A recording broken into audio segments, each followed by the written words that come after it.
успішного життя тобі. Будь стійким та надійним на захисті людей, які довірили тобі своє життя. Неси і втілюй найкраще від обох країн – України і Туреччини на захисті справедливості і миру.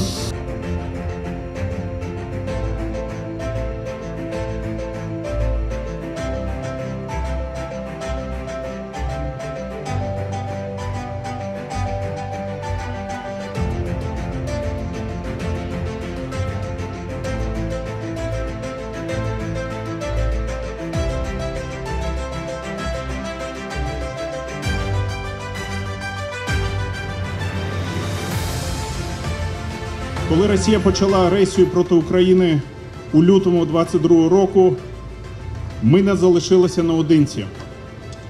Туреччина однією з перших країн простягнула нам руку допомоги.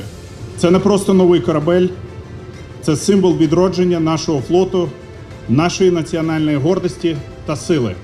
Незважаючи на третій рік війни, Україна будує свої кораблі разом зі своїми друзями Туреччини. Разом з найкращою компанією STM, яка спроможна зробити сучасніші кораблі, які можуть перемогти будь-якого ворога. Sözlerimi sonlandırırken Ukrayna'nın toprak bütünlüğünü korumak için verdikleri mücadelede hayatlarını kaybeden Ukrayna askerlerini ve halkını saygıyla anıyoruz.